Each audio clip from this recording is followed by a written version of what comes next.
All right.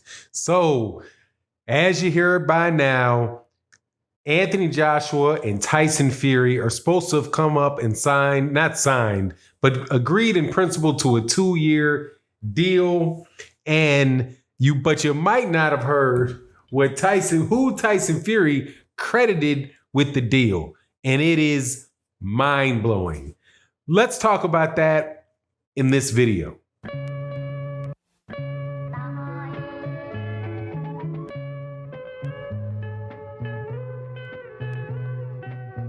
All right, welcome back. So, I'm telling you, man, you can't make this type of stuff up. You would swear that you were reading some intrigue novel or some Martin Scorsese movie, something like that.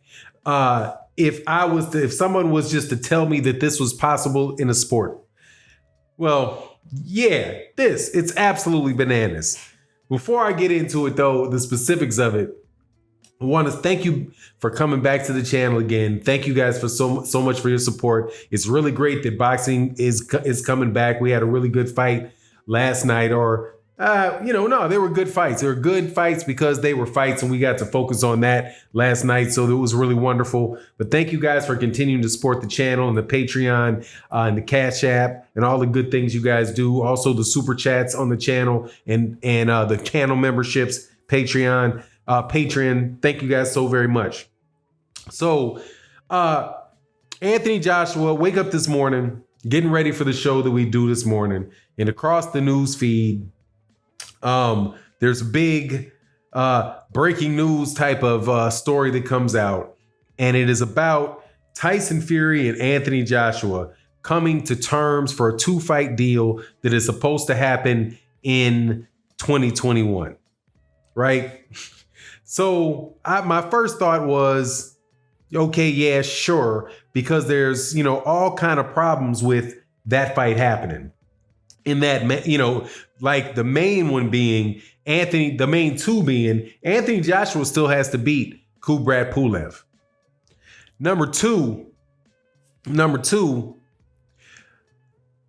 Tyson Fury still has to beat Deontay Wilder again. And that is not a given, no matter how much you people, and I'm saying you people because I know I'm under your skin because I mentioned all of this stuff in a live stream yesterday. But it was before Tyson Fury came out and said what he said, and it's like, come on, man, how are you going to do that? But anyway, so the fight is.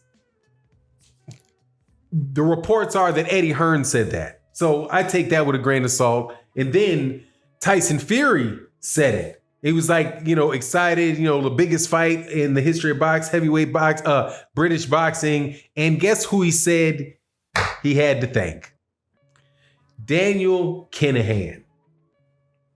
Tyson Fury praises Dan Kenna Han.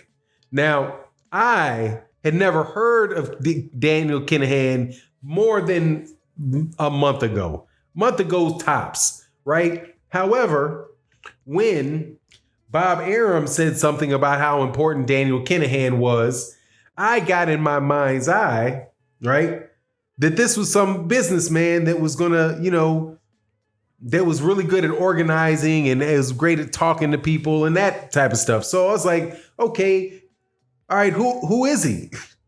Then I did my research on him. And let me promise you, it is, like I said, something out of a Martin Scorsese movie. I've heard things that may or may not be true, as big as he's the biggest, one of the biggest shippers of illegal, make you happiness in all of Europe, right? You had a newspaper article that just came out today that said he has a $1.6 billion empire. $1.6 billion. You know what that makes him? Makes him a billionaire. So, and his businesses, according to what they also said that there are as many as 50 people that are dead because of him. So that's not me. That's the Irish Times. I do believe that's the Irish Times that they came out of. So the Irish Times is reporting that Dan Kenna Han is an Irish mobster. Then who am I to say, that they are just pulling out of their backside?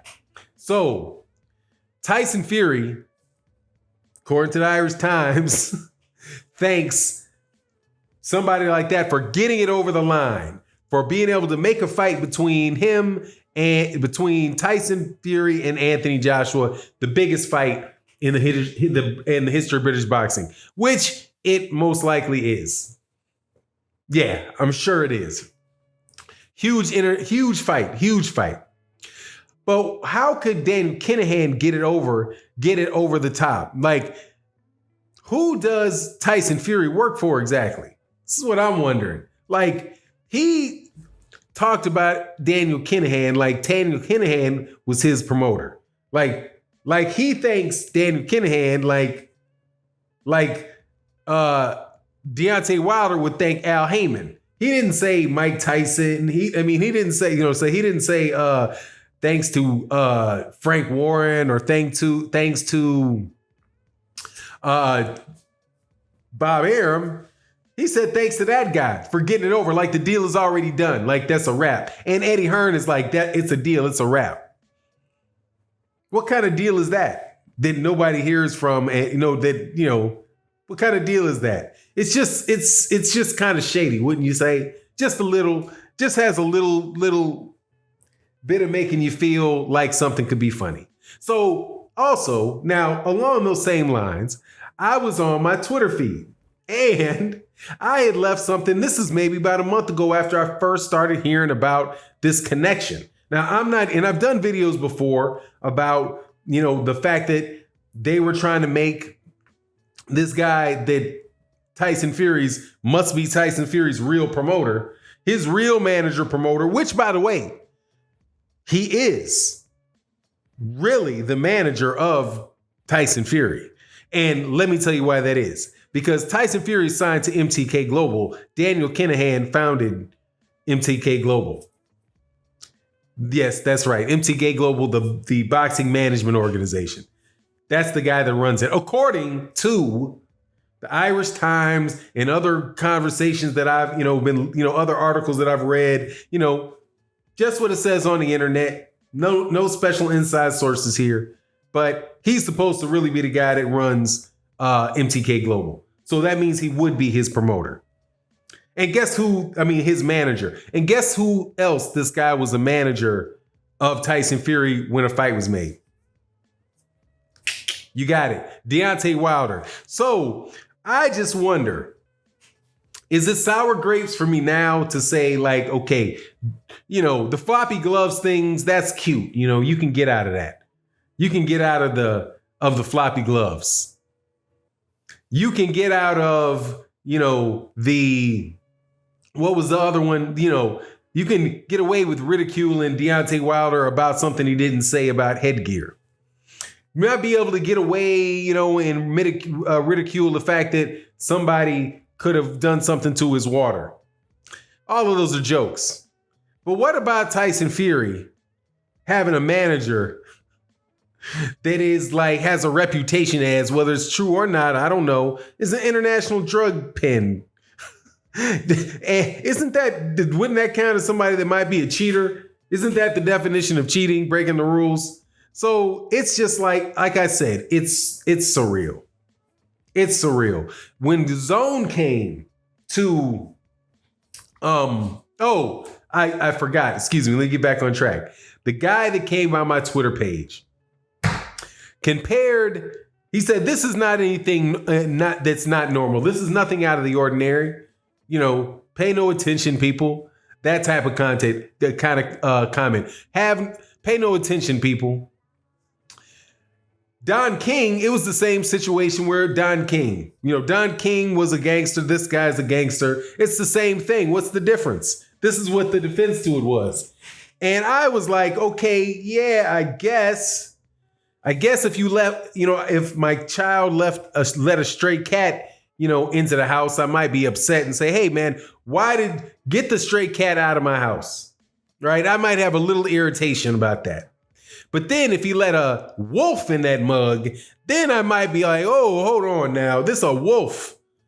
That is kind of like the comparison between Don King's level of criminality associated with him and what this guy is accused of. That's Don King does not have any rumors of a $1.63 billion empire. $1.63 billion. No. Don King got $5 million for me, $5 million for George. Okay. And he had to show up with the fighters, not an international drug kingpin in the least. But hey, man, don't let that get in the way of you making excuses for this stuff, which is just absolutely bananas. But anyway, it is what it is. You let me know what you think in the comment section. And with that, I'm out. Peace.